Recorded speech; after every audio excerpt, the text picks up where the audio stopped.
The year was 1923, and New York City breathed through its factory smokestacks like a great industrial beast. Meyer Shapiro stood at the window of his Brooklyn textile empire, watching the gray plumes rise from dozens of chimneys across the borough. His hands, weathered from years of building his business from nothing, trembled slightly as he held the telegram that had arrived 3 months ago. Samuel missing from preparatory academy. Authorities investigating. 3 months of silence. 3 months of sleepless nights and empty dinner tables. Meyer had built his fortune stitch by stitch, thread by thread, transforming himself from a penniless immigrant into one of Brooklyn's most influential Jewish industrialists. His factories employed hundreds. His name carried weight in the synagogues and boardrooms alike. But all of that meant nothing without his son. Samuel was his legacy, his hope for the future. The bridge between the old world Meyer had fled and the new America they were building together. The search had consumed Meyer's life. Every morning before dawn, he would leave his mansion in Brooklyn Heights and venture into Manhattan's darkest corners. He walked through the Lower East Side's cramped tenements, where families of 8 lived in rooms smaller than his closets. He questioned shopkeepers in Yiddish, Italian immigrants in broken English, and Irish dock workers who spat when they saw his expensive coat. The city was a maze of shadows and steam, where trolley cars clanged through streets filled with horse-drawn carriages, and electric lights flickered weakly against the perpetual haze of industrial smoke. Meyer's leather shoes, once polished to mirror brightness, now bore the scars of countless miles walked through puddles of unknown origin and streets paved with more hope than stone.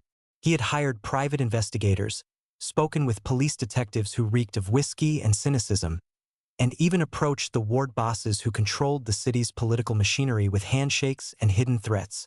Everyone promised results. No one delivered answers. The trolley lines became his highways of desperation. He rode them from Brooklyn Bridge to the Bronx, watching faces through dirty windows, hoping to catch a glimpse of Samuel's distinctive features, his mother's gentle eyes combined with Meyer's determined jaw. The subway system, still new and smelling of fresh concrete and oil, carried him deeper into neighborhoods where English was a second language and survival was the first priority. Factory smokestacks pierced the sky like steel fingers pointing accusations at heaven. Meyer knew each one, understood the rhythm of their smoke. Thick and black meant full production. Thin and gray suggested trouble. No smoke at all meant closed doors and hungry workers. His own factories contributed to the gray blanket that seemed to permanently shroud the city, and sometimes he wondered if they were all breathing their own ambitions, choking on the very progress they had created. The breakthrough came on a Tuesday morning when the October wind carried the first hint of winter. An Irish beat cop named Patrick O'Malley approached Meyer outside a coffee house on Delancey Street. O'Malley's uniform was clean but worn, his badge dulled by years of service, and his eyes held the particular weariness that came from seeing too much human misery. "Mr. Shapiro," O'Malley said, tipping his cap slightly, "I hear you've been looking for your boy."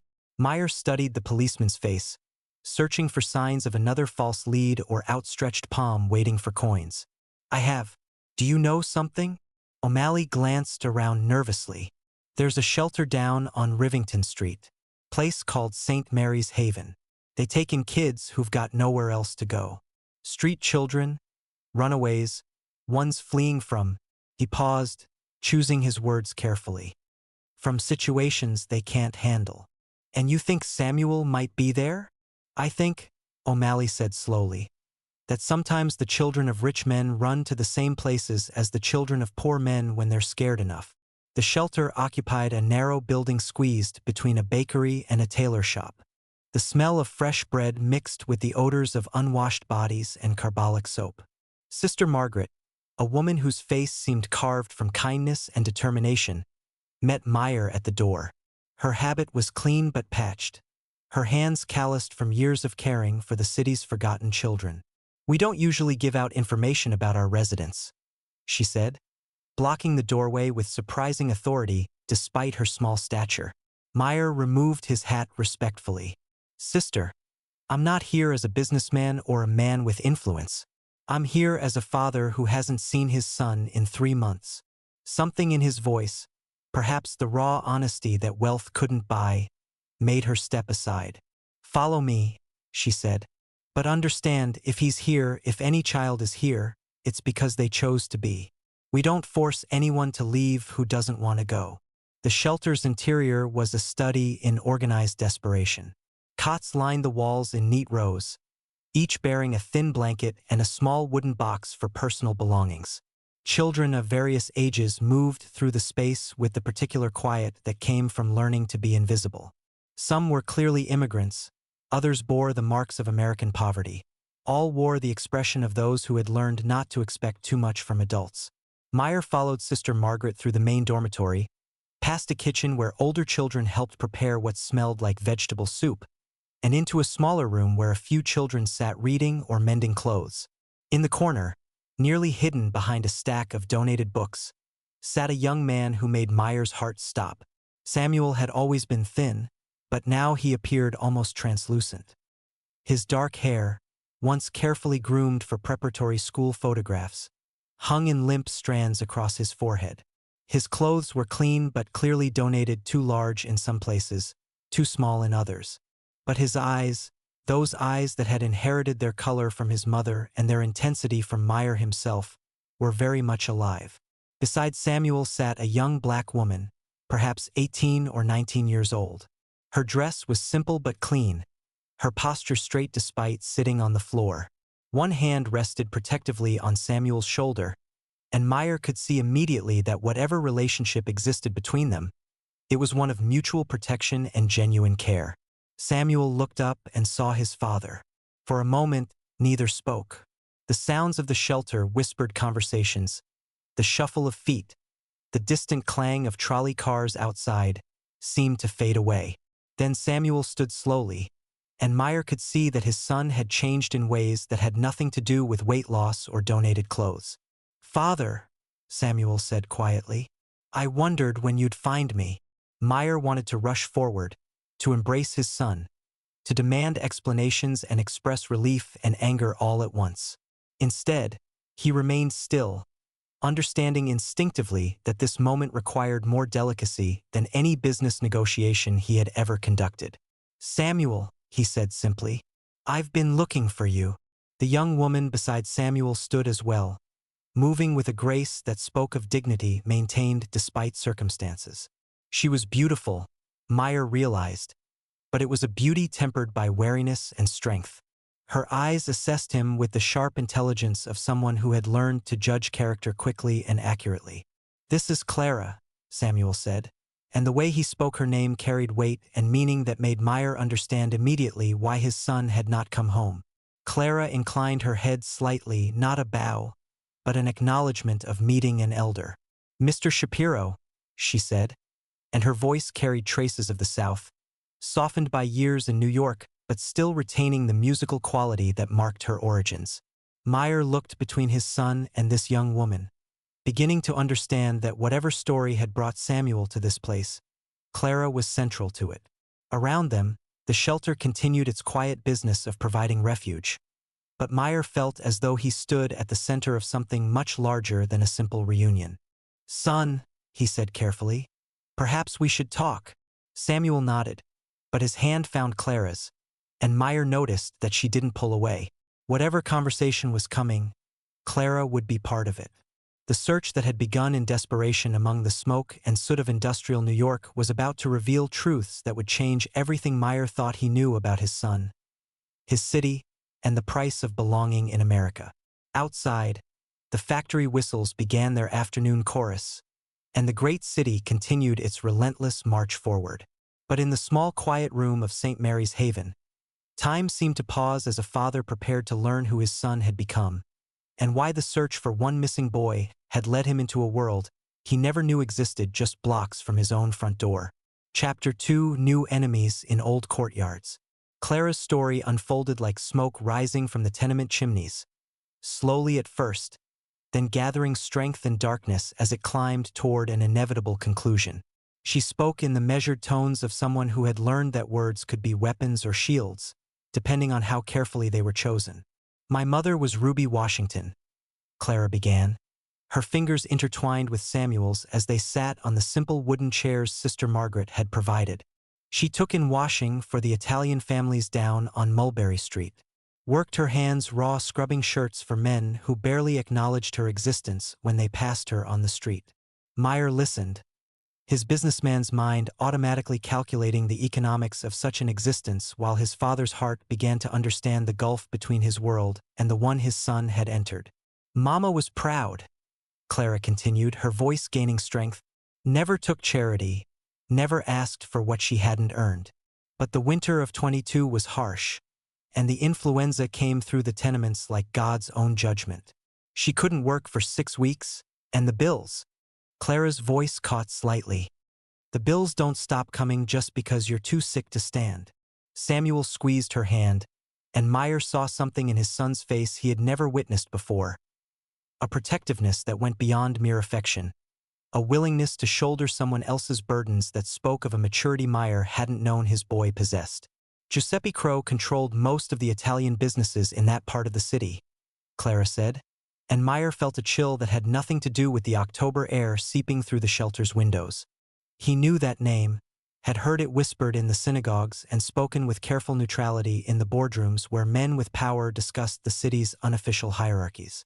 Mama borrowed money from his organization to pay the rent, to buy medicine, to keep us alive. She thought she understood the terms. She'd done business with Italian families for years, thought she knew how their world worked. But Crow, Clara's jaw tightened. Crow saw opportunity where Mama saw survival. The afternoon light filtering through the shelter's windows had taken on the golden quality that preceded evening, casting long shadows across the room.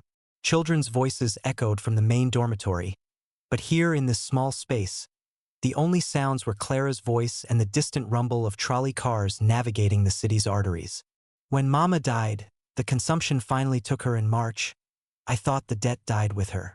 I was 18, had been working in a shirt factory, making enough to survive. But Crow's men came to the funeral. Clara's voice hardened. They stood in the back of the church while Reverend Johnson spoke over Mama's coffin, and when the service ended, they followed me home.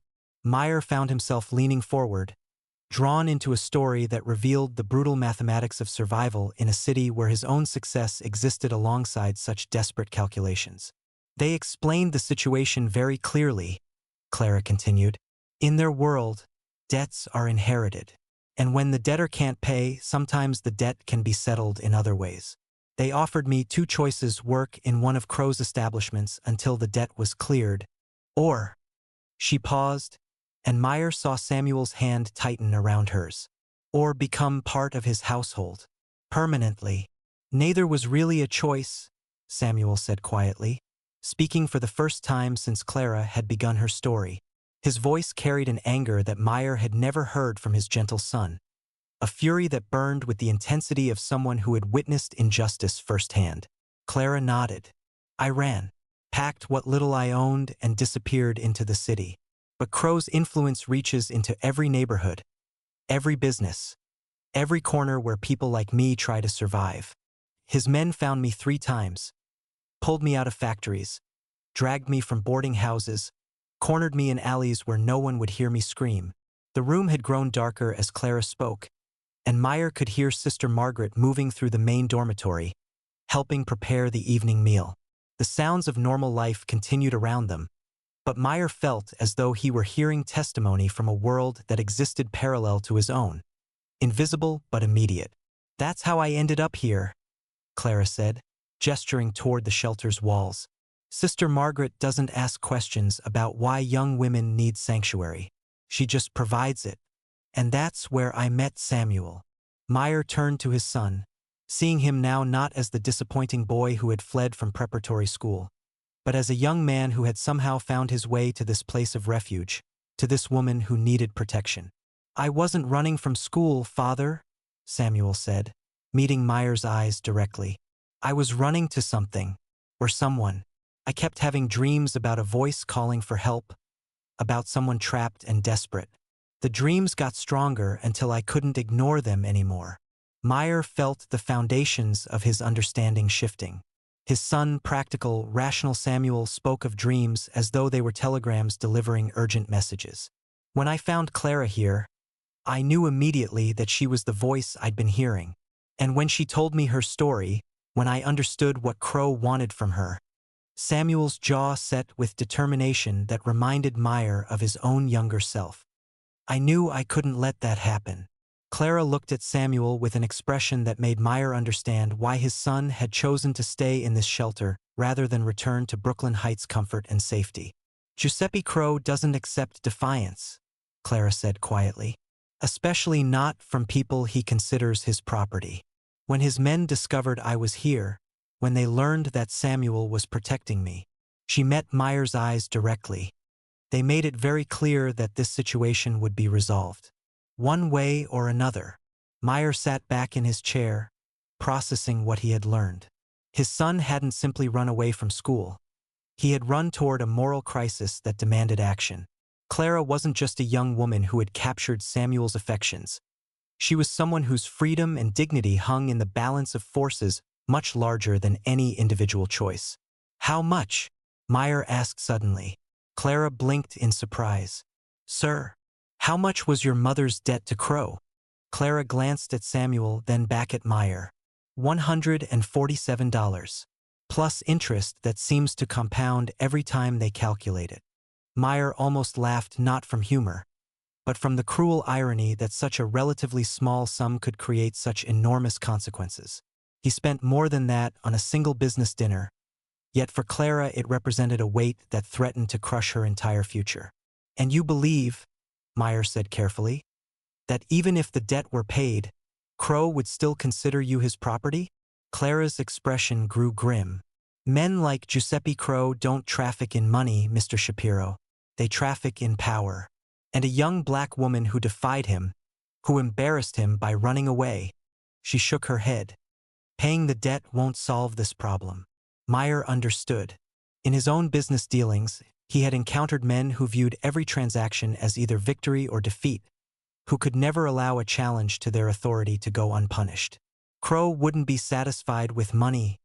He would demand submission, an example that would reinforce his control over everyone else in his sphere of influence.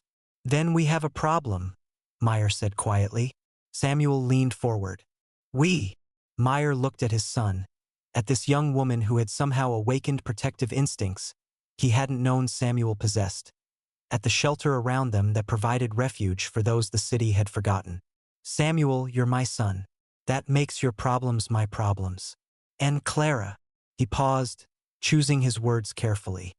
Clara, you're important to Samuel. That makes you important to me.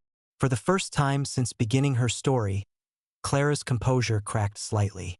Tears gathered in her eyes, and Meyer saw that despite her strength, she was still very young, still very frightened, still very alone in a city that offered few protections for someone in her position. Mr. Shapiro, she said quietly, you don't understand what you're offering to involve yourself in. Giuseppe Crow isn't just some neighborhood tough. He has connections, influence, men who do terrible things without asking questions. Meyer smiled grimly. Clara, I built my business in this city by understanding exactly those kinds of men. I know how they think, how they operate, what they respect and what they fear.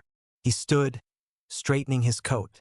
And I know that sometimes the only way to deal with a bully is to show him you're not afraid to hit back. Outside, the evening whistles were beginning to blow, calling the day shift workers home and summoning the night crews to their posts. Soon, the city would transform again, becoming the shadowy maze where men like Giuseppe Crow conducted their business in darkness and violence. But in the small room at St. Mary's Haven, something had changed. Clara was no longer alone. Samuel had found his purpose, and Meyer Shapiro had discovered that being a father meant more than providing comfort and security. Sometimes it meant walking directly into danger because that's where your child needed you to go. Chapter 3: First Shooting in a Dark Alley. The attack came 3 nights later, just as the gas streetlights were being lit and the evening trolleys carried tired workers home from another day of breathing factory smoke and chasing American dreams. Clara had been helping in the shelter's kitchen, stirring a pot of soup that would feed 30 children with vegetables donated by sympathetic merchants and hope stretched thin by necessity. Samuel was in the main dormitory, reading to a group of younger children who had never learned their letters. His voice carried clearly through the thin walls as he brought to life stories of adventure and heroism that seemed impossibly distant from their daily reality of survival and uncertainty. Meyer had returned to Brooklyn Heights to gather resources and plan their next move. But his parting words to Samuel echoed in the younger man's mind. Watch for them. Men like Crow don't wait when they feel their authority challenged. The first sign of trouble was the silence. Sister Margaret noticed it first. The way conversations stopped on the street outside. How the usual evening sounds of children playing and vendors calling out their wares simply ceased, as though the neighborhood was holding its breath. Clara felt it too. A prickling sensation along her spine that made her hand tighten around the wooden spoon she was using to stir the soup. She had learned to trust such instincts during her months of running from Crow's men. Had developed the urban animal sense for when predators were circling. Samuel, she called quietly, not wanting to alarm the children but needing him near. He appeared in the kitchen doorway immediately, and Clara saw that he had felt it too, that electric tension that preceded violence like the stillness before thunder. How many ways out of this building? Samuel asked Sister Margaret, who had materialized beside them with the practical calm of someone who had managed crises before. Front door, back through the kitchen, and a window in the upper dormitory that leads to the fire escape, she replied without hesitation. Children, please move away from the windows and gather in the center room. Her voice remained steady, maternal, but the children responded with the quick obedience of those who had learned that adults sometimes knew things that required immediate action without explanation. The first rock shattered the front window at the exact moment Clara realized that the street outside had become completely silent. No trolley bells, no horse hooves, no human voices. Even the city's perpetual background hum seemed muffled, as though the very air was waiting for something terrible to begin. Clara Washington. The voice from outside carried the particular authority that came from men accustomed to being obeyed without question. We know you're in there. Come out now and nobody else gets hurt. Samuel moved to Clara's side, and she saw something in his face she had never witnessed before. Not just protectiveness, but a cold calculation that reminded her suddenly of his father's reputation for ruthless business decisions. Sister, Samuel said quietly, get the children to the upper floor, all of them, and stay away from the windows. Sister Margaret began herding the children toward the narrow staircase, murmuring prayers and reassurances in equal measure. Clara watched the smallest one's children who had already seen too much of the world's cruelty climb those steps with the resigned courage of those who understood that safety was always temporary. Samuel, Clara whispered, maybe I should just go with them, end this before anyone gets hurt. He turned to her with an expression that was both gentle and absolutely implacable. Clara, if you walk out that door, you'll disappear forever. And I won't let that happen. The second rock came through the kitchen window, followed immediately by a voice that made Clara's blood freeze. Miss Washington, you've caused considerable inconvenience. Mr. Crow is not a patient man, and his patience has been exhausted. You will come with us now, or we will come in and collect you. Either way, this ends tonight. Clara recognized the voice Vincent Torino, Crow's primary enforcer, a man whose reputation for casual brutality was spoken of in whispers even in neighborhoods far from Little Italy. Samuel moved to a cabinet near the stove and withdrew something that made Clara's heart race. A pistol, well-maintained and clearly familiar in his hands. Samuel, where did you get that? I've been preparing for this moment since the day I met you, he said simply. Some preparations require more than good intentions. The front door exploded inward, and suddenly the shelter's main room filled with men who moved with the coordinated efficiency of wolves. Clara counted for 5 all armed, all focused on her with the intense concentration of hunters who had finally cornered their prey. Torino entered last, a thin man in an expensive coat whose eyes held the particular emptiness that came from years of inflicting pain without consequence.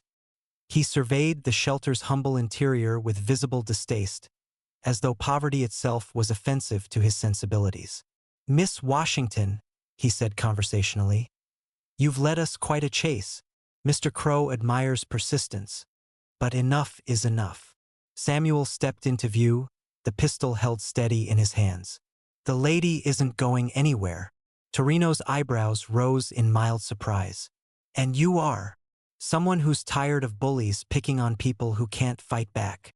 For a moment, Torino actually smiled. "Son, do you have any idea who you're pointing that gun at? Do you understand what happens to people who interfere with Mr. Crow's business?" "I understand," Samuel said calmly, "that you're trespassing in a house of God, terrorizing children, and threatening an innocent woman. Where I come from, that makes you the problem." The tension in the room stretched like a wire under too much weight.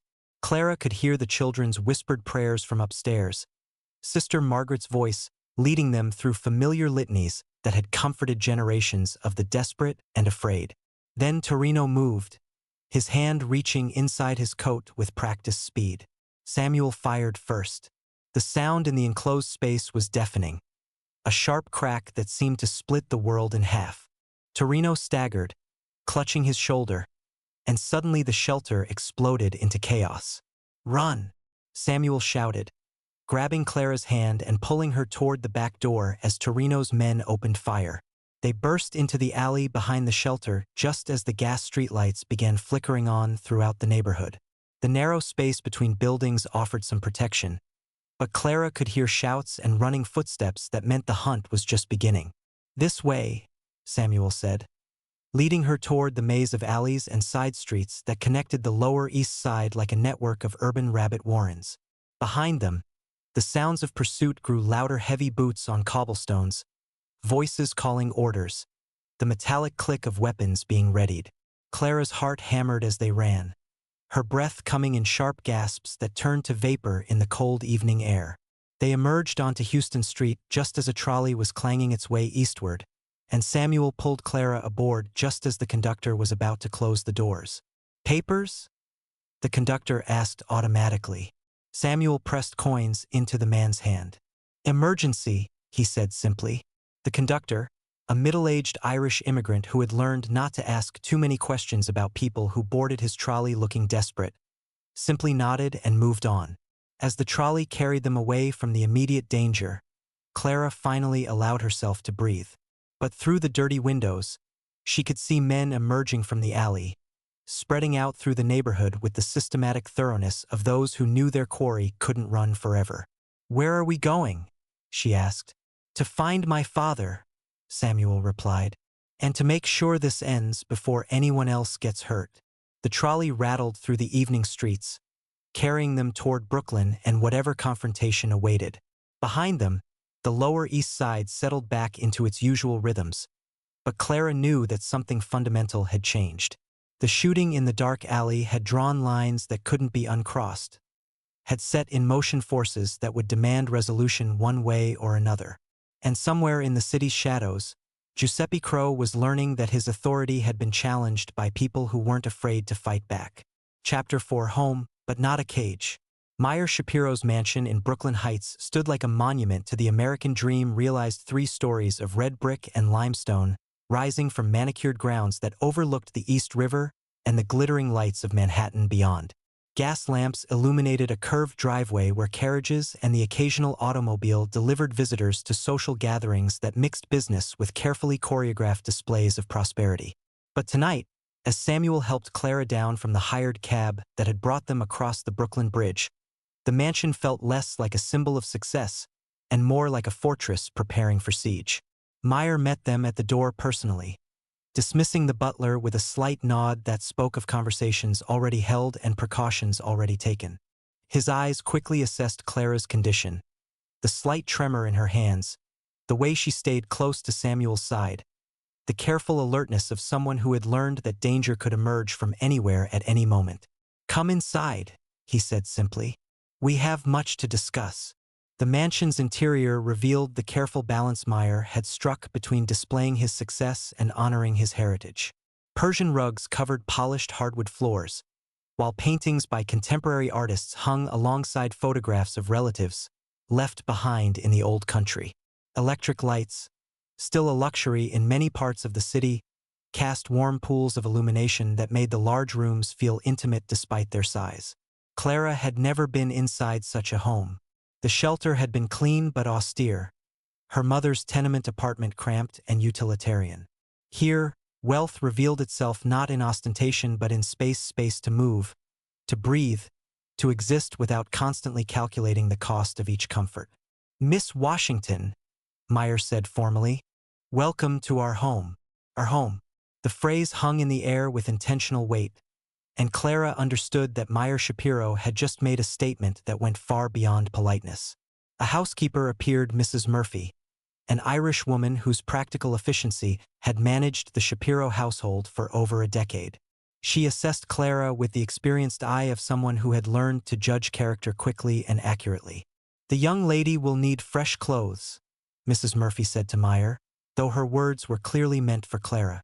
"And a proper meal. She looks half-starved." "I'm fine," Clara protested, but her voice lacked conviction.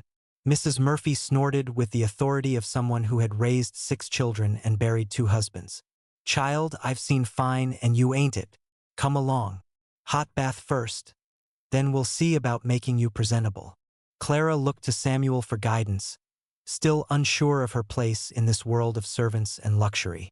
He nodded encouragingly, and she allowed herself to be led away by the housekeeper whose brisk kindness reminded her of her own mother's practical approach to caring for others. Alone with his son, Meyer poured 2 glasses of brandy good French cognac that had cost more than most people earned in a month. Samuel accepted the glass but didn't drink, still too alert for alcohol's false comfort. "Tell me everything," Meyer said. Samuel recounted the attack on the shelter, the shooting, their escape through the Lower East Side's maze of alleys and streets.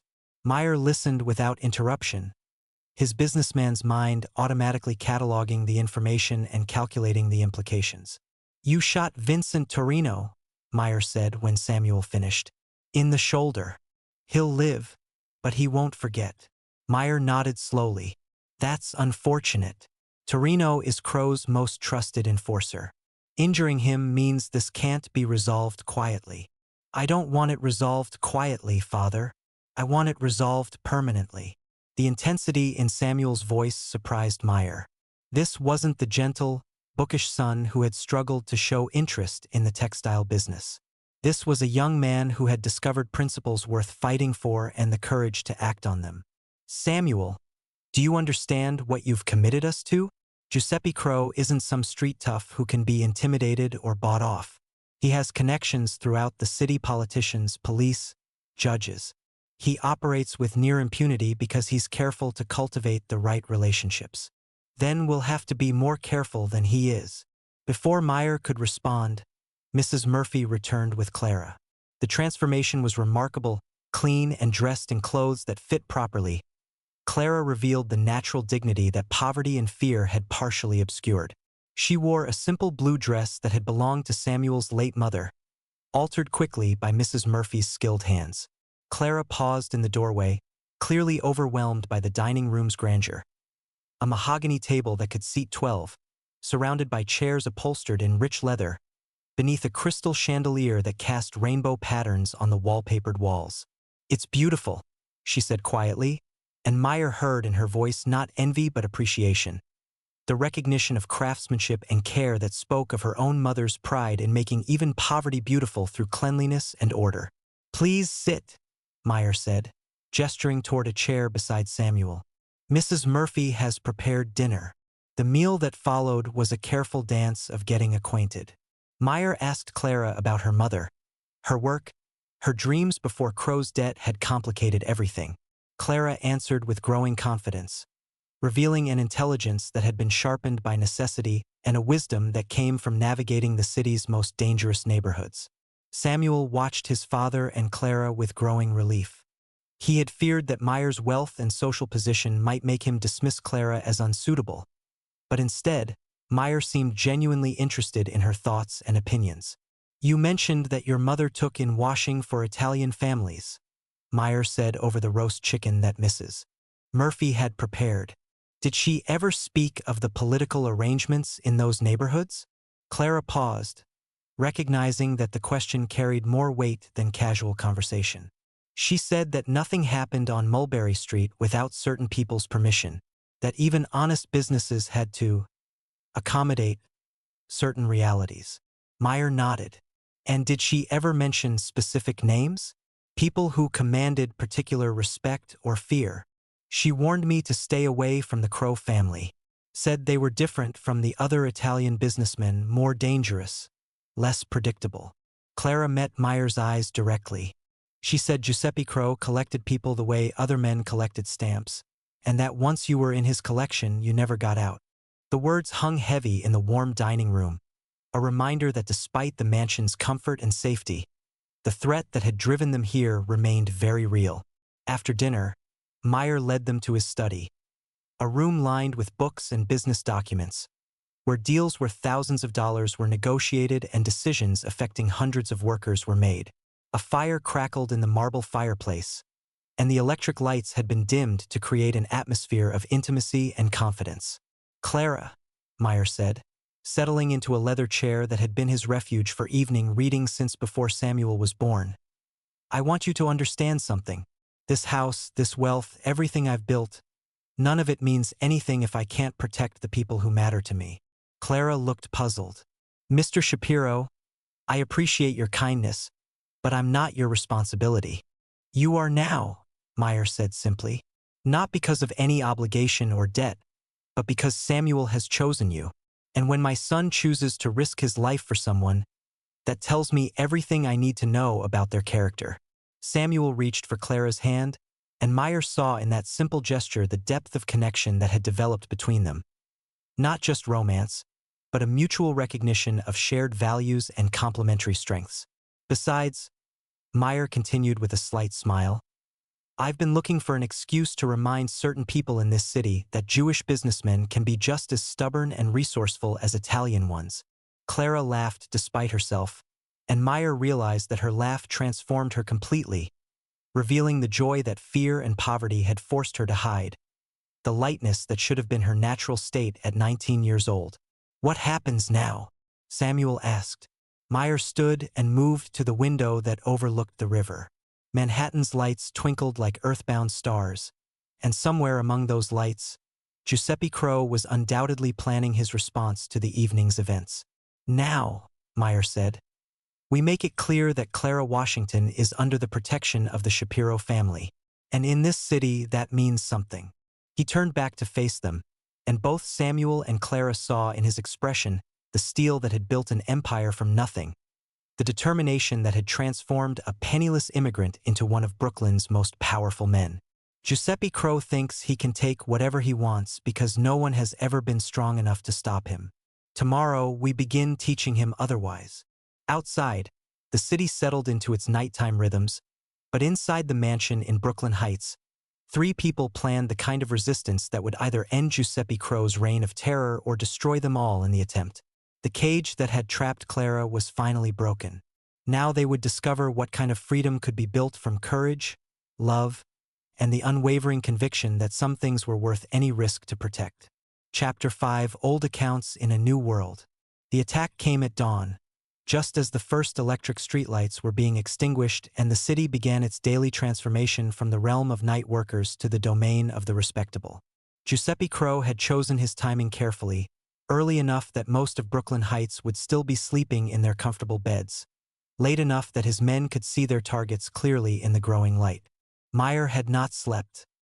He stood at his study window, still dressed in the previous evening's clothes, watching the street through curtains that provided concealment without blocking his view. His years of building a business empire had taught him to recognize the subtle signs that preceded trouble, the way normal activity ceased, how shadows moved differently when they contained predators, the particular quality of silence that meant violence was gathering like a storm. "Father!" Samuel appeared in the doorway, also fully dressed despite the early hour. In his hand, he carried the pistol that had saved their lives at the shelter, now supplemented by a rifle Meyer had retrieved from the gun cabinet where it had waited, oiled and ready, for precisely such a morning. "They're coming," Meyer said quietly. 8 men, possibly more. "They've positioned themselves at both ends of the street and are moving to surround the house." Clara joined them, wearing the practical dark dress Mrs. Murphy had selected, clothing that would allow movement while maintaining dignity. Her face was calm, but Meyer could see the tension in her shoulders, the alertness of someone who had learned to be ready for flight or fight at any moment. "Mrs. Murphy?" Samuel asked. "I sent her to her sister's house last night," Meyer replied. "Whatever happens here today, she doesn't need to be part of it." Through the window, they could see the first of Crow's men emerging from their concealment, well-dressed individuals who might have passed for successful businessmen if not for the weapons they carried with casual familiarity and the predatory way they moved through the morning shadows. Vincent Torino led them, his left arm in a sling from Samuel's bullet, but his right hand steady on the grip of a pistol that looked expensive and well-maintained. His face bore the particular expression of a man who had been personally humiliated and was looking forward to restoring his reputation through violence. "Giuseppe sends his compliments," Torino called out, his voice carrying clearly in the crisp morning air. "He appreciates your hospitality toward Miss Washington, but her vacation is over. Send her out, and this ends quietly." Meyer stepped onto the front porch, presenting himself as a target with the calculated boldness of a man who understood that showing fear would only encourage his enemies. "Mr. Torino," he said conversationally, "you're trespassing on private property. I suggest you and your associates remove yourselves before I call the police." Torino laughed, a sound without humor. "Mr. Shapiro, with respect, the police who might respond to such a call are already aware of our business here today. They've been advised that this is a private matter between Italian families." "Fortunately," Meyer replied, "I'm not Italian, and neither is Miss Washington, which makes this a matter for American law." The words carried deliberately, and Meyer saw several of Torino's men exchange glances. The distinction between old-world justice and American legal protection was a line that even criminals had to navigate carefully in a city where immigrant communities coexisted uneasily. "American law," Torino said with visible contempt, "doesn't extend to women who steal from their betters and men who interfere with legitimate business arrangements." Samuel appeared beside his father on the porch, the rifle held casually but ready. "Define legitimate," he said calmly. For a moment, Torino seemed genuinely surprised by the young man's composure. Most people facing his organization's attention either crumbled immediately or blustered with false bravado. Samuel displayed neither fear nor foolish aggression, just the steady confidence of someone who had already decided what he was willing to do and what he was willing to sacrifice. "Your son has spirit," Torino said to Meyer. "I respect that.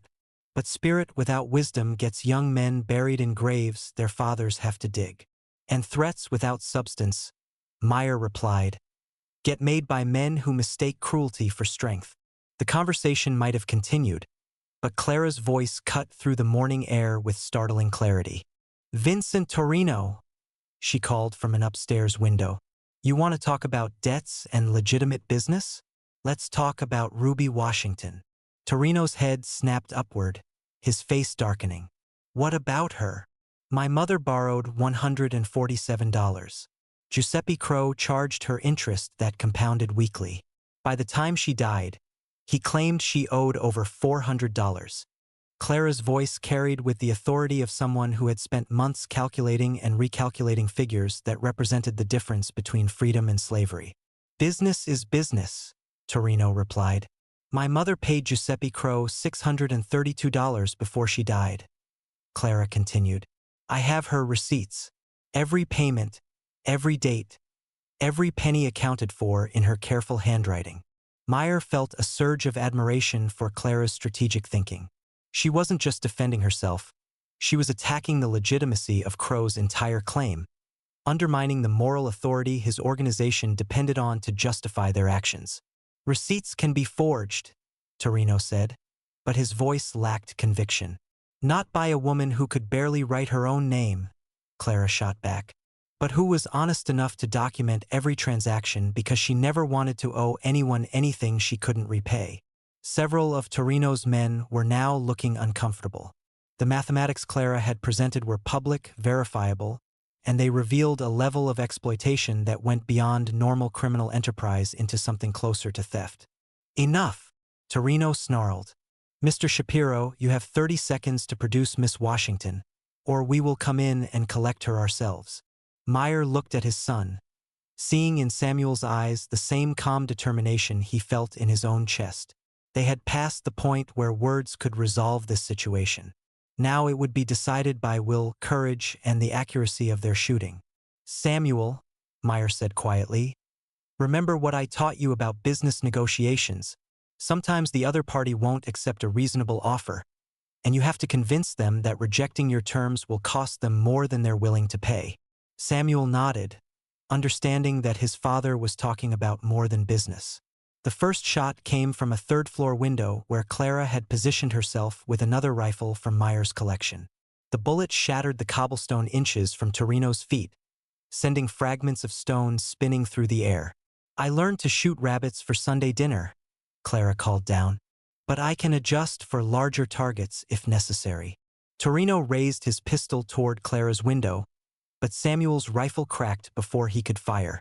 The enforcer stumbled backward, clutching his right shoulder, the same shoulder Samuel had wounded at the shelter. That's twice you've shot me, Torino gasped, his face twisted with pain and rage. Third time might be permanent, Samuel replied with chilling calm. The battle that followed was brief but intense. Crow's men had expected to intimidate or overwhelm a wealthy businessman and his sheltered son. Instead, they found themselves facing coordinated resistance from people who had prepared for exactly this confrontation. Meyer's business success had been built on understanding his opponents and planning for multiple contingencies. The mansion's windows provided excellent defensive positions. His gun collection had been maintained for precisely such emergencies, and the early morning timing meant that neighbors who might have intervened were still asleep. Clara proved to be as accurate with a rifle as she had claimed. Two more of Torino's men fell before they could find adequate cover, not killed but wounded badly enough to remove them from the fight. But it was Samuel who ended the battle with a shot that demonstrated he had inherited more than his father's business acumen. As Torino tried to rally his remaining men for a final assault on the front door, Samuel's bullet took him center mass, dropping him to the street where he lay still and silent in the growing daylight. The surviving members of Torino's squad looked at their leader's body, then at the mansion where three people had just demonstrated that Giuseppe Crow's reputation for invincibility was built on the assumption that his victims would always be too afraid or too powerless to fight back. One by one, they began backing away, then walking quickly, then running as they realized that staying meant facing people who were both willing and able to kill them. When the street was finally empty except for Torino's corpse and the blood that was already beginning to attract flies, Meyer stepped off his porch and walked to where his enemy lay. Samuel and Clara joined him, all three looking down at the man who had terrorized so many people with such casual cruelty. Is it over? Clara asked quietly. Meyer shook his head. This was just the first wave. Giuseppe Crow doesn't forgive, and he doesn't forget. But now he knows that taking you will cost him more than he might be willing to pay. Samuel looked at his father with new understanding. You're not trying to end this war. You're trying to make it too expensive for him to continue. Meyer nodded. Sometimes the best victory is convincing your enemy that winning isn't worth the price. As they stood in the morning sunlight, surrounded by evidence of violence but still alive and still free, the three of them understood that they had crossed a line that couldn't be uncrossed. Giuseppe Crow would respond to this humiliation, but when he did, he would be facing not just a frightened young woman running from her mother's debts, but a family that had chosen to stand together against the kind of evil that flourished only when good people were too afraid to resist. Chapter 6. Brief Peace. The weeks that followed Vincent Torino's death brought an unexpected calm to the Shapiro household, like the deceptive quiet that sometimes preceded the season's worst storms. Giuseppe Crow, contrary to all expectations, did not immediately retaliate for the loss of his most trusted enforcer. Instead, silence settled over Brooklyn Heights like dust after a windstorm, leaving everyone to wonder whether the battle was truly over or if something far worse was being planned in the shadows of Little Italy's backrooms. Clara found herself caught between gratitude and guilt as she settled into the rhythms of life in the mansion. Meyer had insisted she stay not as a guest but as family, a distinction that Mrs. Murphy, who had returned after the shooting with stern lectures about men, who thought they could handle everything themselves, reinforced with every meal served and every room prepared as though Clara had always belonged in this grand house overlooking the East River. The transformation in Samuel was perhaps the most remarkable change.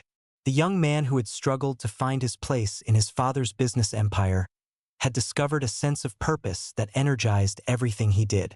He spent his mornings helping Meyer with textile factory operations, learning the complexities of managing hundreds of workers and navigating the political relationships that kept business functioning in a city where corruption and commerce intertwined like lovers in an eternal dance. But his afternoons belonged to Clara and to a project that had begun almost by accident but quickly became a symbol of hope that neither of them had dared to articulate. In the mansion's backyard, beyond the manicured gardens that proclaimed Meyer's success to anyone who might visit, stood a small shed that had once housed gardening tools but now contained something far more precious, a goat. Not just any goat, but a scrawny, stubborn, endlessly optimistic creature that Clara had rescued from the alley behind St. Mary's Haven during their escape from Torino's men. Bessie, as Clara had named her, represented everything Clara had left behind when she entered the Shapiro family's world of wealth and security. The goat was a connection to her mother's practical wisdom, to the neighborhoods where survival required creativity and compassion in equal measure, to the life she had known before debts and threats and violence had redefined her existence. Samuel had initially been bewildered by Clara's insistence on bringing the animal with them, but he quickly came to understand that caring for Bessie was Clara's way of maintaining her identity while adapting to circumstances she had never imagined possible. Every afternoon, they would sit in the small enclosure Samuel had built, neither luxurious nor primitive, but carefully constructed to provide exactly what was needed for the goat's comfort and health. Clara would brush Bessie's coat while Samuel repaired fencing or mixed feed, and they would talk about futures that seemed almost too wonderful to believe. "I want to open a school," Clara said one October afternoon as golden leaves drifted down from the maple trees that shaded their improvised farmyard. "Not just for children who can afford private tutors, but for anyone who wants to learn. Adults who never had the chance, immigrants who need help with English, girls whose families think education is wasted on women." Samuel paused in his hammering. He was reinforcing the gate that Bessie had learned to open with her surprisingly dexterous hooves, and looked at Clara with the expression of someone hearing an idea that made perfect sense. "Where would you want to do this?" "Back in the neighborhood where I grew up. Near the shelter, close to the tenements where families struggle to keep their children fed, let alone educated." Clara's voice grew stronger as she spoke, animated by a vision that had been forming during the quiet weeks of safety and reflection. Somewhere that people wouldn't be afraid to come, where they wouldn't feel judged for not knowing things that others take for granted. Samuel nodded slowly. "My father has connections throughout the city. Property owners, city council members, people who could help make something like that happen. But would he want to? Would he think it's worth the investment?" Before Samuel could answer, Meyer's voice carried across the garden from the mansion's back porch. "Any investment that matters to my son and to Clara is worth discussing." They turned to see Meyer approaching, his business suit replaced by more casual clothes that made him look less like an industrial baron and more like a father enjoying a quiet afternoon with his family. He had been doing that more often recently, appearing without announcement, joining their conversations, treating their plans and dreams as matters deserving serious consideration. "I wasn't eavesdropping," Meyer said with a slight smile as he reached the goat pen. "But I was listening. And Clara, your idea about a school sounds like exactly the kind of investment this city needs." Clara felt her heart leap with hope and fear in equal measure. "Mr. Shapiro, it would be expensive, and there's no guarantee it would succeed." "Clara," Meyer said gently, "the best investments are always expensive, and they never come with guarantees. But I've learned that betting on people with good ideas and strong character usually pays better returns than betting on schemes that promise easy profits." He leaned against the fence Samuel had built, watching Bessie investigate a pile of apple peels with the intense focus of a creature who had learned never to waste anything edible. "Besides," Meyer continued, "I've been thinking about legacy lately, about what kind of world we're building for the next generation. A school that serves everyone regardless of their background or circumstances. That sounds like the kind of legacy worth creating. Samuel set down his hammer and moved to stand beside Clara. There's something else, he said, and Clara heard in his voice the particular tone that meant he was about to reveal something important. Clara, I've been accepted to Columbia's teacher training program. I applied months ago before I left preparatory school, before I met you. The letter came yesterday. Clara stared at him, understanding suddenly that their conversations about education hadn't been idle dreams, but careful planning for a future they could build together. You're going to become a teacher? We're going to become teachers, Samuel corrected. If you want to. Columbia accepts women in their education programs, and with my father's connections and your experience. He paused, searching for the right words. Clara, we could build something amazing together. Meyer watched this exchange with the satisfaction of a man who had spent years worrying about his son's lack of direction, and was now seeing that direction emerge with stunning clarity. There's one more thing to consider, Meyer said. Giuseppe Crow hasn't forgotten about us. This quiet period won't last forever, and when it ends, we need to be prepared. But we also need to be living, not just surviving. Building something positive while we're dealing with threats, that strikes me as the best possible response to men who want to destroy what they can't control. Clara looked around the small enclosure they had created, at Bessie contentedly chewing apple peels, at Samuel's careful carpentry that provided shelter without imprisonment, at Meyer treating their dreams as practical business propositions worthy of investment and support. For the first time since her mother's death, Clara allowed herself to believe that the future might hold something more than mere survival. Mr. Shapiro, she said quietly, I don't know how to thank you for everything you've done. Meyer's expression grew serious. Clara, you saved my son's life by giving him something worth fighting for. You showed him what it means to stand up for what's right even when it's dangerous. You've brought our family back together by reminding us what family actually means. He paused, and Clara saw emotions in his eyes that wealth and success couldn't purchase. I should be thanking you. As the afternoon light began to fade and the first stars appeared over Brooklyn Heights, the three of them stood together in comfortable silence, watching a rescued goat enjoy simple pleasures while planning an education revolution that would serve the city's forgotten children.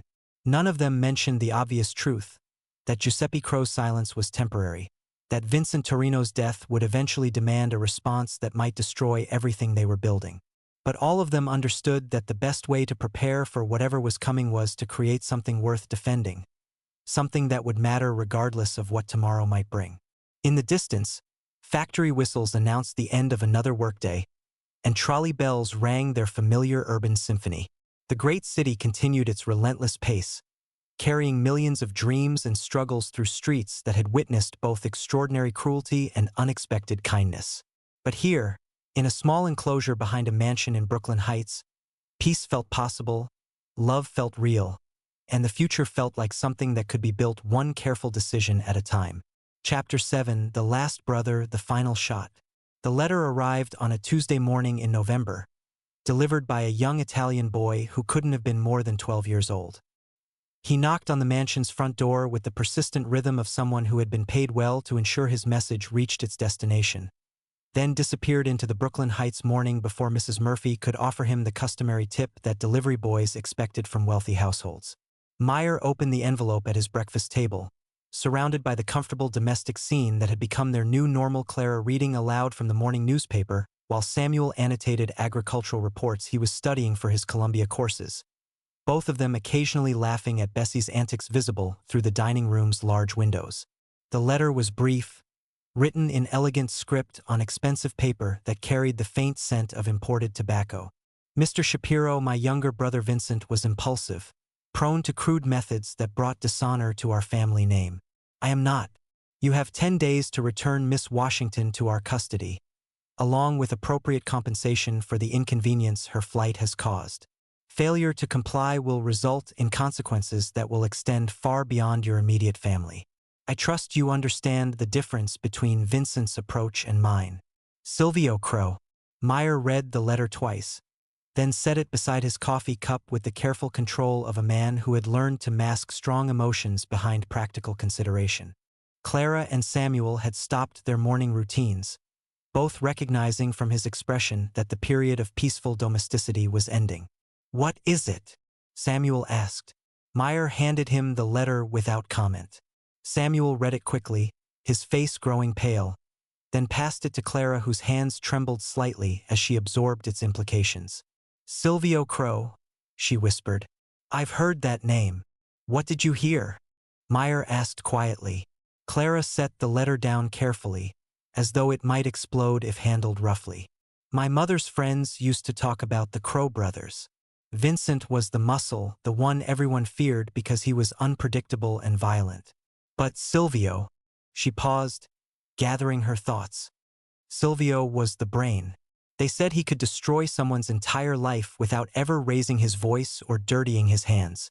Samuel leaned forward. "What kind of destruction?" "Bank loans called in suddenly. Business licenses revoked for mysterious violations. Family members arrested on charges that somehow always stuck in court. Houses condemned by city inspectors who found problems that hadn't existed the day before." Clara's voice grew steadier as she spoke, drawing strength from naming the threats rather than letting them lurk unspoken. "Silvio Crowe doesn't shoot people in alleys. He makes them disappear legally, officially, with the full cooperation of systems that are supposed to protect them." Meyer nodded grimly. "Which means we can't handle this the same way we handled Vincent." "What does he mean by consequences extending beyond our immediate family?" Samuel asked. Meyer was quiet for a long moment, his businessman's mind calculating the scope of vulnerability that came with success and social connections. "He means everyone who works for me, everyone who does business with me, everyone whose livelihood depends on the Shapiro name maintaining its reputation and influence." Meyer's voice grew hard. "He's threatening to wage economic warfare not just against us, but against hundreds of innocent people whose only crime is associating with us."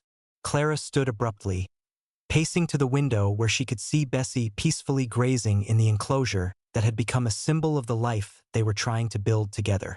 "I won't let that happen," she said firmly. "I won't let innocent people suffer because of debts my mother never really owed and threats that should have died with Vincent." "Clara, no," Samuel said immediately, understanding the direction of her thoughts. "We're not giving you to him. That's not even a possibility we're considering. But if the alternative is destroying the lives of hundreds of people." Meyer stood and moved to Clara's side, placing a gentle hand on her shoulder. "Clara, my dear, let me tell you something about bullies like Silvio Crowe. They make threats that sound reasonable, that appeal to your conscience and your sense of responsibility for others. But giving them what they want never actually stops the threats. It just teaches them that threatening innocent people is an effective strategy." Clara turned to face him, and Meyer saw in her eyes the particular pain of someone who had learned that caring about others could be used as a weapon against you. "Then what do we do?" Meyer smiled with the cold satisfaction of a man who had built an empire by outthinking opponents who underestimated him. "We remind Mr. Silvio Crowe that he's not the only one in this city with connections, influence, and the ability to make life extremely difficult for his enemies." The next 8 days passed in intense preparation. Meyer activated networks of relationships he had built over decades of business success, calling in favors and forming alliances with men who had their own reasons for wanting to see the Crowe family's power diminished. Samuel accelerated his Columbia studies, working with professors who specialized in immigrant community organizing and urban political reform. Clara researched everything she could find about Silvio Crowe's business operations, mapping the complex web of legitimate enterprises that provided cover for his criminal activities. They were not, Meyer realized, just preparing for a confrontation. They were building a coalition. The showdown came not in the streets or alleys where Vincent had preferred to operate, but in the Bowery Saloon, an establishment that served as neutral ground for settling disputes between the city's various power brokers. The choice of location was itself a statement. This would be resolved through negotiation backed by strength, not through simple violence.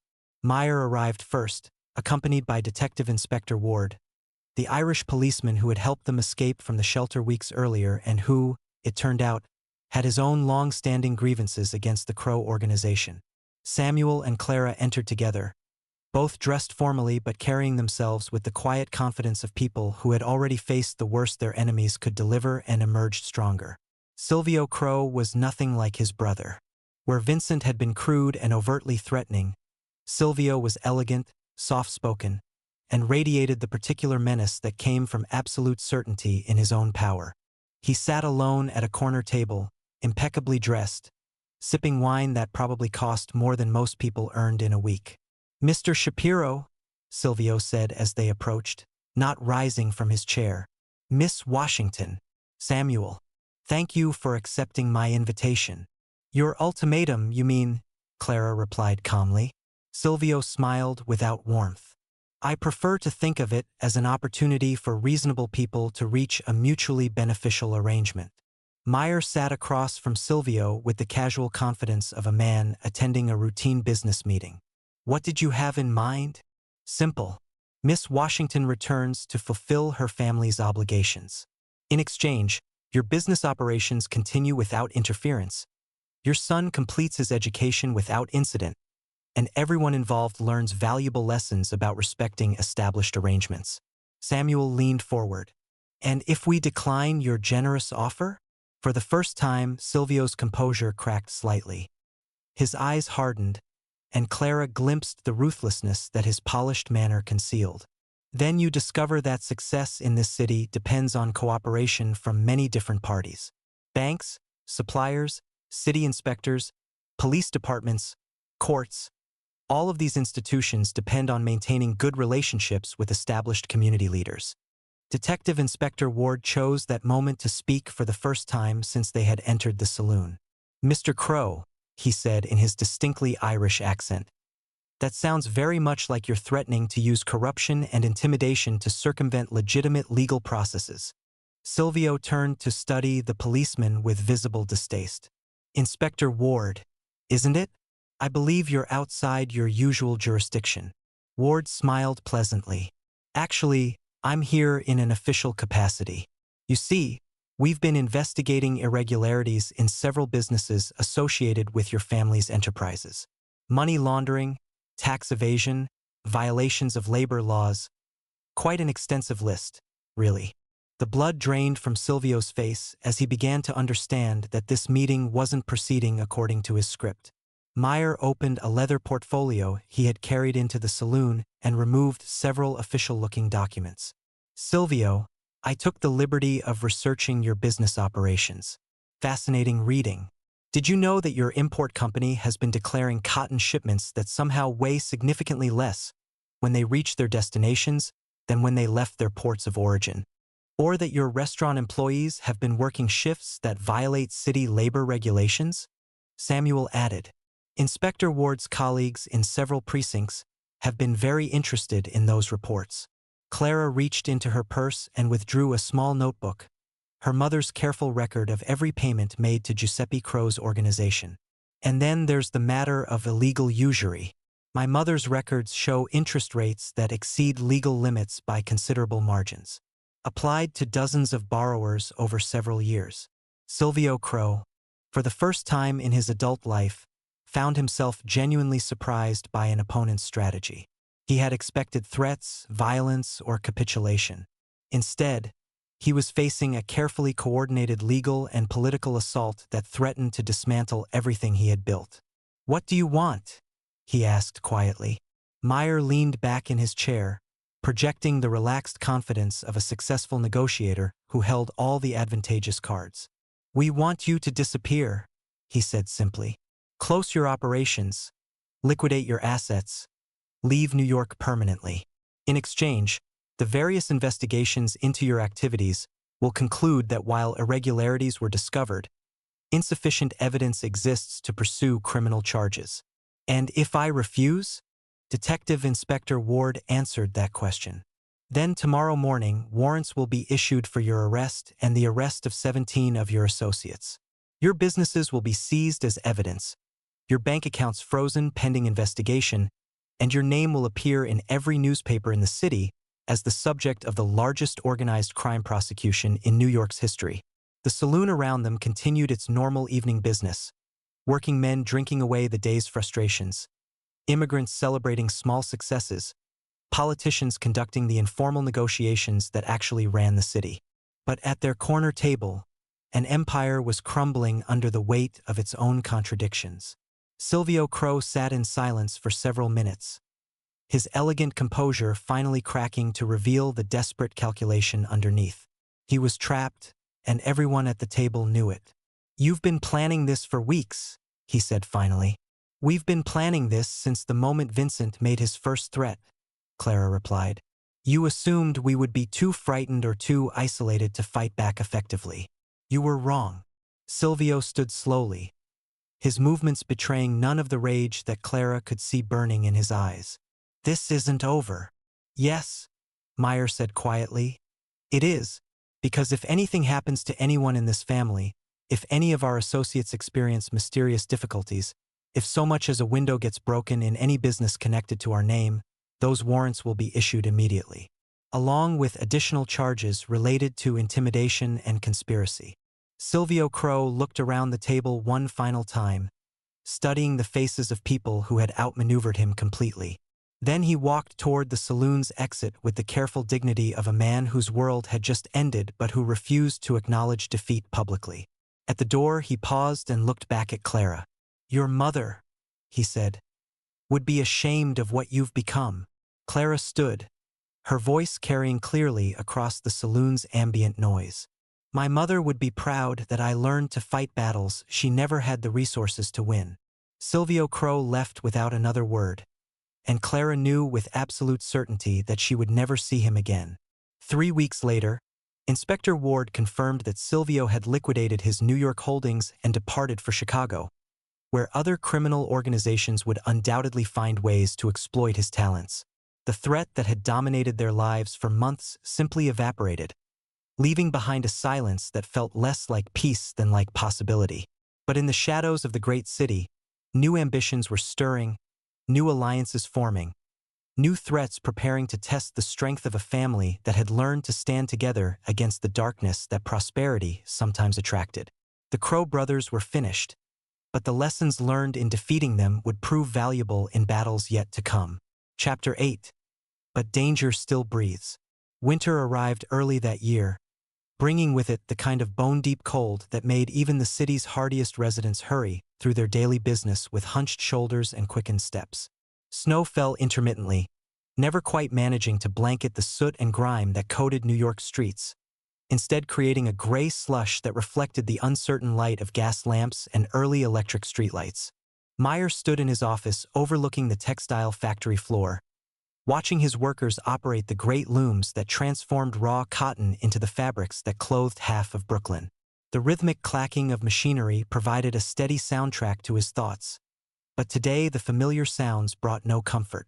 3 months had passed since Silvio Crowe's departure, and the silence that followed felt less like victory than like the pause between thunderclaps.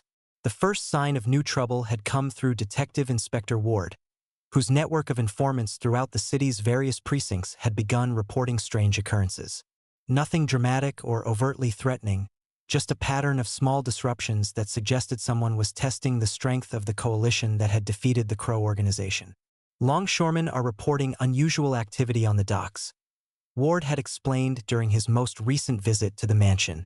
"Cargo shipments arriving without proper documentation, warehouse fires that burn too hot and too clean to be accidental, workers who ask too many questions about specific businesses and their owners." Samuel, now deep into his Columbia studies but still intimately involved in his father's business operations, had noticed similar patterns in the financial sector. "3 of our suppliers have had their credit lines mysteriously reduced," he reported over dinner one evening. "2 others have received sudden tax audits that seem unusually thorough and specifically focused on their relationships with our company." Clara, meanwhile, had begun receiving reports from her growing network of contacts in the Lower East Side's immigrant communities. Her work establishing the neighborhood school had put her in touch with dozens of families, and through them she was learning about pressures being applied to anyone who had shown support for the Shapiro family's victory over the Crowes.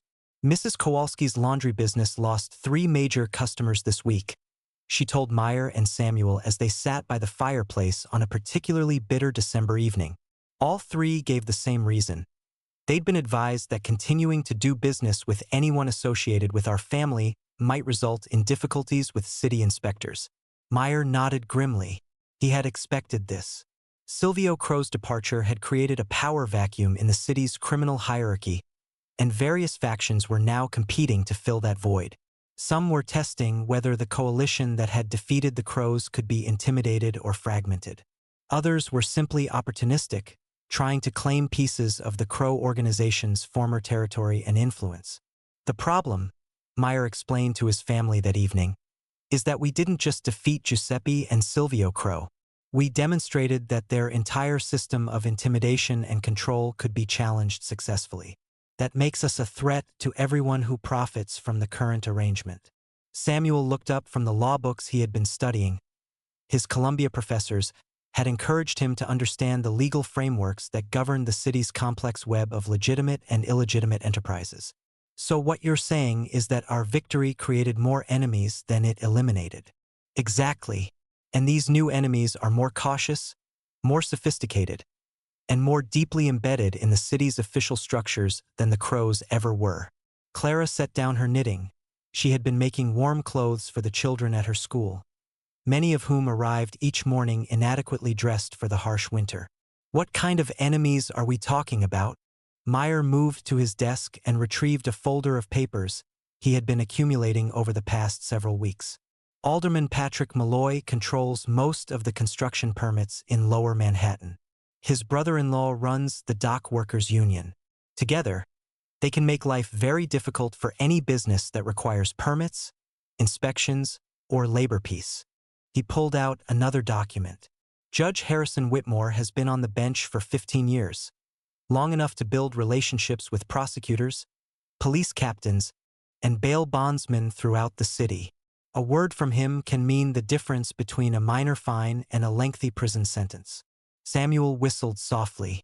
These aren't street criminals. These are pillars of the community.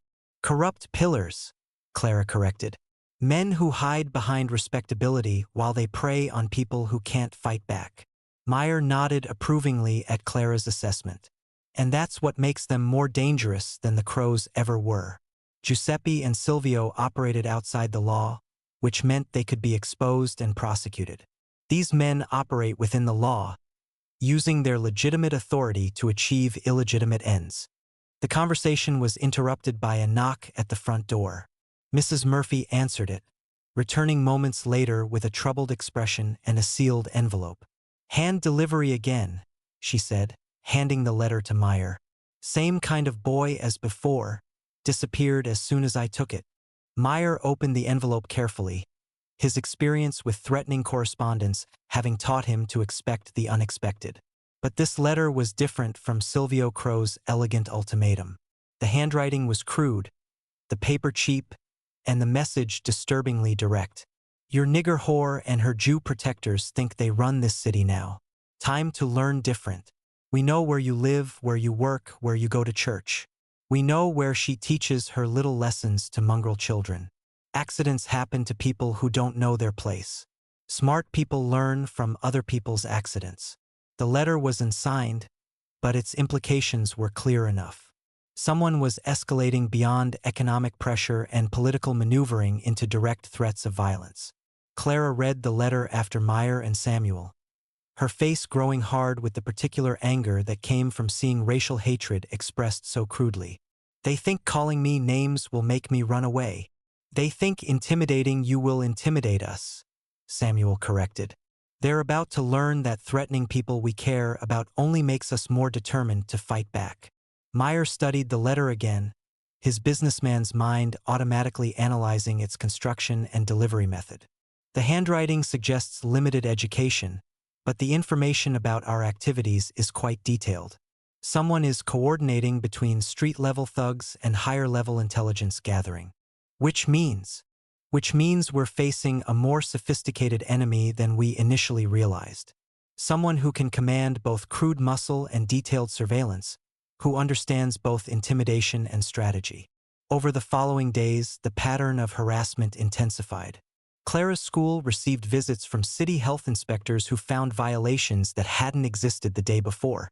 Samuel was followed to and from Colombia by men who made no effort to conceal their surveillance. Meyer's factories experienced a series of minor but expensive equipment failures that suggested sabotage by someone with detailed knowledge of textile manufacturing. But the most troubling development came through Detective Inspector Ward, whose own position was beginning to feel precarious. "I'm being transferred," he announced during what would be their last official meeting. "My superiors have decided that my skills would be better utilized investigating petty theft in Queens rather than organized crime in Manhattan." Meyer understood immediately.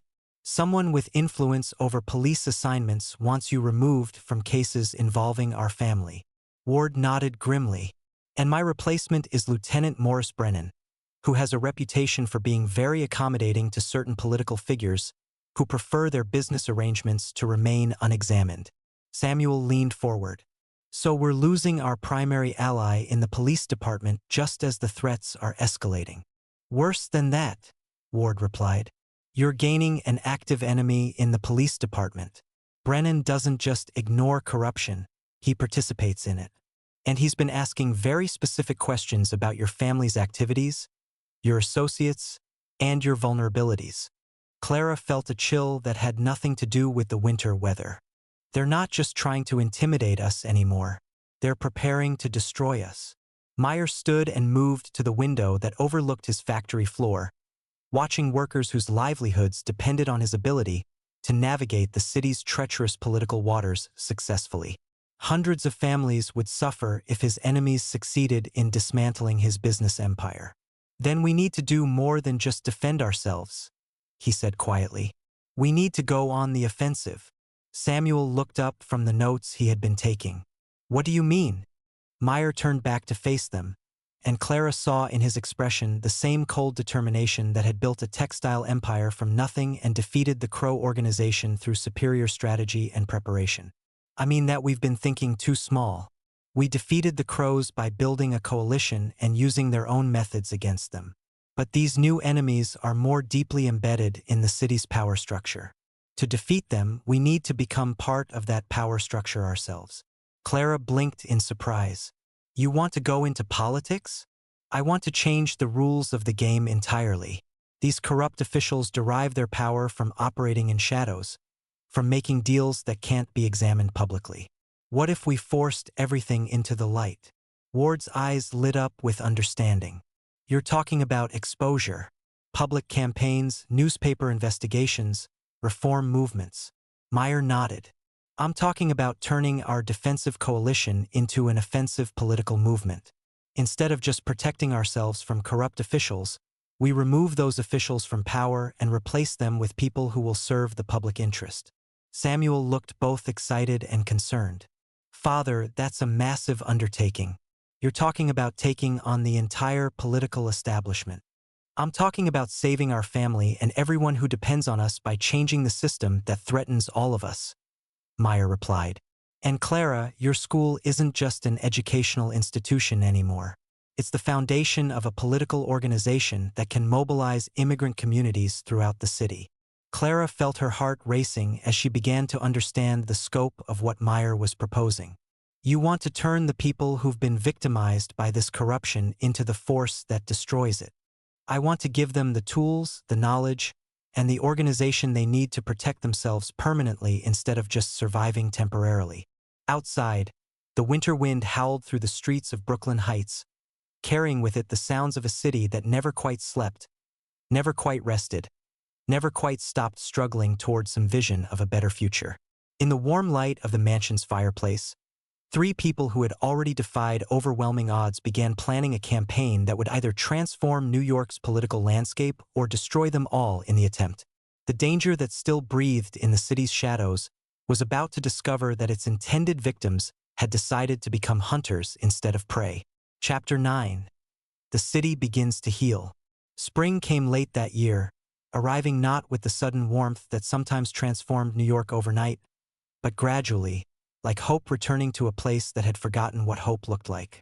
The first green shoots appeared in Clara's garden behind the mansion, where she had expanded beyond vegetables to include flowers that served no practical purpose, except to remind everyone who saw them that beauty could flourish even in soil that had been scarred by conflict. The political campaign that Meyer had envisioned during the dark winter months was now a reality that surprised even its architects with its scope and effectiveness. What had begun as a defensive measure to protect the Shapiro family had evolved into a genuine reform movement that was reshaping power relationships throughout Lower Manhattan. Clara's school had become the unofficial headquarters for this transformation. Each evening, after the children had completed their regular lessons, the building filled with adults who had never been invited to participate in the political processes that governed their lives. Italian immigrants learned about voting procedures while Polish factory workers studied the city charter that determined how their tax money was spent. Irish dock workers sat beside Jewish shop owners, all of them united by the discovery that they shared common interests that transcended the ethnic divisions their supposed leaders had used to keep them powerless. Education is political action, Clara explained to a reporter from the Herald who had come to document what newspapers were calling the Lower East Side miracle. When people understand how the system works, they stop being victims of it and start being participants in changing it. The reporter, a young man named Thomas Mitchell who had initially expected to write a brief human interest story, found himself documenting something far more significant. Miss Washington, critics say that you're teaching people to be dissatisfied with their current circumstances rather than helping them adapt to reality. Clara smiled with the particular confidence that came from seeing theory transformed into practical results. Mr. Mitchell, I'm teaching people that reality isn't fixed, that circumstances can be changed by people who understand how to change them. Dissatisfaction with injustice isn't a problem. It's the beginning of solutions. Samuel, meanwhile, had discovered that his Columbia education was providing him with tools that were immediately applicable to the political organizing work. His professors in political science and economics had initially been skeptical of his request to write his senior thesis on municipal corruption and reform strategies, but the preliminary results he was documenting had attracted attention from academics throughout the city. The key insight, Samuel explained to Meyer as they reviewed voter registration numbers that exceeded even their most optimistic projections, is that corruption depends on civic ignorance. When people don't understand how city government works, corrupt officials can make decisions that benefit themselves while claiming to serve public interests. But when citizens understand budgets, contracts, and legal procedures, they can hold officials accountable for their actions, Meyer finished. And officials who know they're being watched behave very differently than officials who think they're invisible. The changes were visible throughout the neighborhood. Streets that had been neglected for years suddenly received attention from sanitation crews. Building inspectors who had previously ignored dangerous conditions in tenement buildings began enforcing safety codes with unprecedented diligence. Police officers who had once treated immigrant communities with casual contempt discovered that these communities now knew their rights and had advocates who could ensure those rights were respected.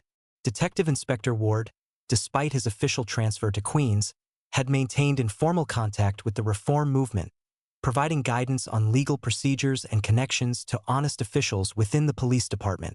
The most remarkable thing, Ward told Meyer during one of their clandestine meetings, is how quickly things changed once people realized they had power. Corrupt officials who seemed untouchable 6 months ago are now scrambling to avoid public scrutiny. Meyer nodded with satisfaction. Fear is a powerful motivator. For years, honest citizens were afraid of corrupt officials. Now corrupt officials are afraid of informed citizens. But perhaps the most significant transformation was occurring within the Shapiro family itself. The shared struggle against common enemies had created bonds that went beyond mere affection into something approaching genuine partnership in a cause larger than any individual concern. Clara had emerged as a natural leader whose combination of practical experience and moral authority commanded respect from people who might never have listened to traditional political figures. Her evening classes had evolved into town hall meetings where community members planned strategies, shared information, and coordinated responses to problems that affected everyone. Samuel had found his calling in the intersection between education and political action. His academic work provided intellectual frameworks for the organizing efforts, while his participation in those efforts gave him practical insights that enhanced his scholarly understanding. Columbia professors who had initially dismissed his thesis topic were now citing his research in their own academic papers. Meyer had discovered that his business success, rather than isolating him from the broader community, actually provided him with resources and connections that could serve the public good. His textile factories had become models for fair labor practices, his political contributions supported reform candidates throughout the city, and his reputation for integrity had made him an informal spokesman for the business community's growing support for municipal reform. The first major victory came in March when Alderman Patrick Malloy, the corrupt official who controlled construction permits and had been pressuring businesses with connections to the Shapiro family, was forced to resign after Clara's organization documented a pattern of permit approvals that violated city regulations and benefited only Malloy's political supporters. "It took us 3 months to gather the evidence," Clara explained to Samuel as they walked through the neighborhood that had become the center of their organizing efforts. "But once we had documentation that couldn't be disputed, even Malloy's political allies had to abandon him." Samuel pointed to a building site where construction had resumed after months of delays caused by Malloy's interference. "And now legitimate businesses can operate without paying bribes or accepting unfair contract terms." The success with Malloy had encouraged similar efforts throughout the city. Judge Harrison Whitmore, the corrupt magistrate whose favorable rulings could be purchased by anyone with sufficient political connections, found himself under investigation by a special prosecutor whose appointment had been demanded by community organizations that now understood how to apply political pressure effectively. Lieutenant Morris Brennan, the police officer who had replaced Detective Inspector Ward with the intention of harassing the reform movement, discovered that his own activities were being monitored by community members who documented every instance of misconduct and reported it through official channels that could no longer ignore such complaints.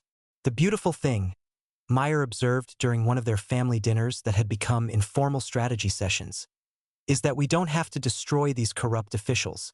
We just have to make corruption more expensive and more dangerous than honest service."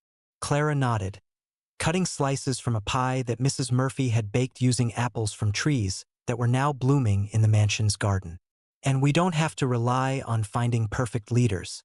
We just have to create systems that make it easier for officials to do the right thing than to do the wrong thing."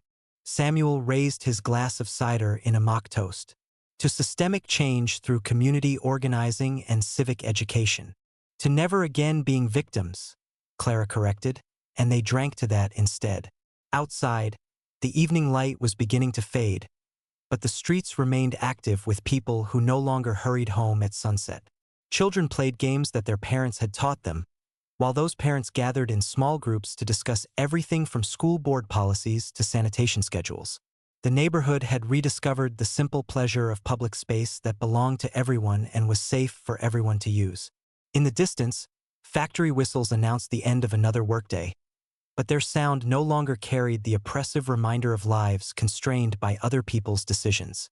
Instead, they marked the transition from individual labor to collective activity, from private struggle to public participation in building the kind of community where everyone's children could thrive.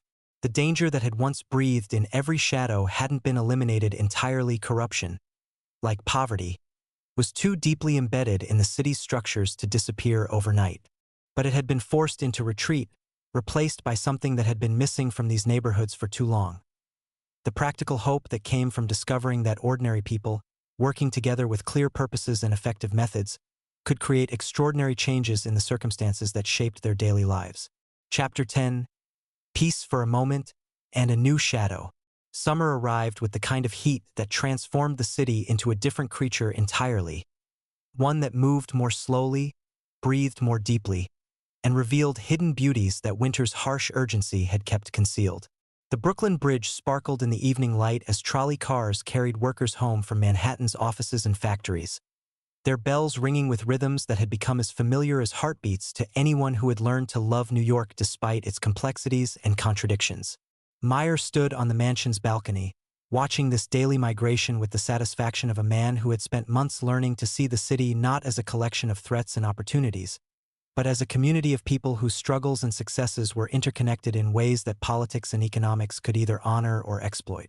The view from Brooklyn Heights had always been spectacular, but tonight it seemed particularly meaningful. The reform movement that had begun as a desperate defensive measure had achieved victories that exceeded even Meyer's most optimistic projections. Municipal elections in May had resulted in the defeat of 6 corrupt officials and the election of candidates who had campaigned on platforms of transparency, accountability, and community service. Clara's school had expanded to serve over 200 students of all ages, from children learning basic literacy to adults studying the legal frameworks that governed everything from housing codes to labor relations. The building that had once housed 30 homeless children now buzzed with activity from dawn until late evening, as community members discovered that education was not just individual advancement but collective empowerment.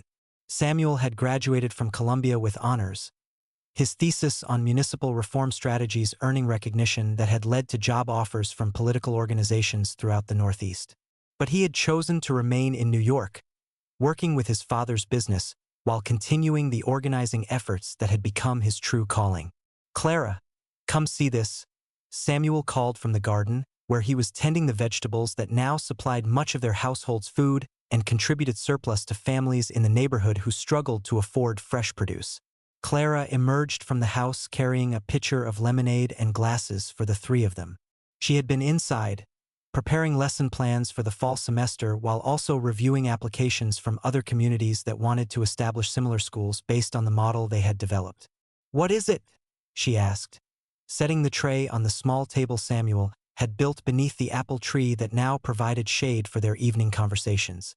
Samuel pointed toward the goat pen where Bessie was contentedly sharing her enclosure with 2 additional goats that had been rescued from various urban predicaments. "Look at them, completely peaceful, adequately fed, safe from threats, and contributing to the household economy through milk production." Clara laughed, understanding that Samuel was describing more than just livestock management. "Are you suggesting that political organizing is similar to goat husbandry?" "I'm suggesting that both require creating conditions where natural cooperation can flourish instead of being suppressed by artificial competition for inadequate resources." Meyer joined them in the garden, loosening his tie as he transitioned from the business day to the family evening that had become one of his greatest pleasures. The textile factories were operating more profitably than ever, partly because honest municipal services had reduced the hidden costs of corruption, and partly because fair treatment of workers had increased productivity while reducing the turnover that had previously made skilled labor difficult to maintain. "Any interesting developments today?" Clara asked, knowing that Meyer's business connections throughout the city made him an early indicator of trends that might affect their community organizing efforts. Meyer settled into his chair with the slight grimace of a man whose body was beginning to remind him that building empires required physical as well as mental effort. "Actually, yes. I received a visit from Congressman Morrison's chief of staff. Apparently, our little municipal reform movement has attracted attention at the federal level." Samuel looked up from the tomato plants he was tying to stakes. "Good attention or concerning attention?" "Both, I suspect. Morrison is interested in supporting similar efforts in other cities, possibly with federal funding for adult education programs and community organizing initiatives." Meyer paused, sipping the lemonade that Clara had sweetened with honey from beehives that were among the more successful experiments in urban agriculture they had attempted. "But federal involvement means federal oversight, federal politics, and federal enemies." Clara understood immediately. "You're worried that success at the local level might attract opposition from people with much more power and fewer scruples than corrupt city officials." Meyer nodded. "Municipal corruption is mostly about relatively small amounts of money and limited spheres of influence. Federal corruption involves massive contracts, international trade relationships, and political arrangements that affect entire regions of the country." The conversation was interrupted by the arrival of Detective Inspector Ward, whose visits had become more frequent as his official duties in Queens had proven less demanding than his previous assignment in Manhattan. He looked troubled, carrying himself with the particular tension that meant he had information that none of them would be happy to hear. "Good evening," he said, accepting Clara's offer of lemonade with the absent-minded courtesy of someone whose attention was focused on more serious matters. "I'm afraid I have news that will complicate your peaceful summer evening." Samuel set down his gardening tools and moved to join the group around the table. "What kind of news?" Ward reached into his jacket and withdrew a telegram that bore official markings from the Federal Communications Office. This was intercepted by postal inspectors in Chicago 3 days ago. It was addressed to someone calling himself A. Torino, at a hotel in Manhattan. Meyer felt his stomach clench as he recognized the surname. Vincent Torino had relatives. A cousin named Antonio, apparently. And according to our sources in Chicago, he's been asking very specific questions about the people responsible for his cousin's death. Ward handed the telegram to Meyer. The message is brief, but clear enough. Meyer read the telegram aloud. Family business requires personal attention stop arriving Tuesday, with associate stop justice delayed not forgotten stop at. Clara looked around the table at the three men whose faces had suddenly grown grave. So Vincent Torino's cousin is coming to New York to avenge his death. It's worse than that, Ward continued. Antonio Torino isn't just some street tough looking for revenge. He's been building his own organization in Chicago, taking over pieces of the empire that the Crow brothers left behind when they were forced out of New York. He has resources, connections, and a reputation for violence that makes his cousin Vincent look like a church deacon. Samuel leaned forward. What kind of resources? Ward consulted notes he had written on the back of an envelope. 20 to 30 armed men, relationships with corrupt officials in at least 3 states, and enough money to sustain a prolonged campaign against targets he considers enemies. Meyer set the telegram down carefully, his business mind automatically calculating the implications. He's not just coming to kill us. He's coming to reestablish the kind of criminal empire we destroyed, using our deaths as proof that resistance to such organizations is futile. Clara stood and walked to the edge of the garden, looking out over the neighborhood where children were playing in streets that had become safe enough for such activities. How long do we have? The telegram is dated 3 days ago, Ward replied. If he left Chicago immediately, he could be in New York already. The peaceful summer evening had suddenly transformed into something much more ominous. The success they had achieved, the community they had built, the hope they had fostered, all of it was now threatened by forces they had hoped never to face again. But as Meyer looked around the table at his son and the young woman who had become his daughter in everything but legal documents, he felt not fear but a familiar determination. They had built something worth defending, something that had already proven its ability to survive and overcome seemingly impossible odds. Then we'd better start preparing, he said quietly, because if Antonio Torino thinks he can destroy what we've built, he's about to learn that we're not the same people who were threatened by his cousin months ago. Samuel nodded, already mentally reviewing the networks of allies and resources they had developed during their successful campaign against municipal corruption. We have more support now than we had when this started. Clara returned to the table, her expression calm but determined.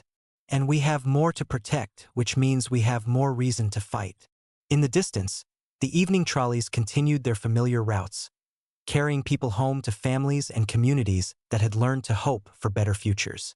But in the mansion's garden in Brooklyn Heights, 3 people who had already changed their city's political landscape began preparing for a battle that would determine whether that change could survive the return of the violence they thought they had left behind forever. The new shadow that had fallen across their peaceful evening would either destroy everything they had built or prove that communities united by shared purpose and mutual protection could defend themselves against any threat, no matter how well-armed or ruthlessly determined. Summer's peace was ending, but the strength they had discovered in each other and in the movement they had created would soon be tested in ways that would determine the future of everyone whose life had been touched by their courage to resist injustice and their wisdom to build something better in its place.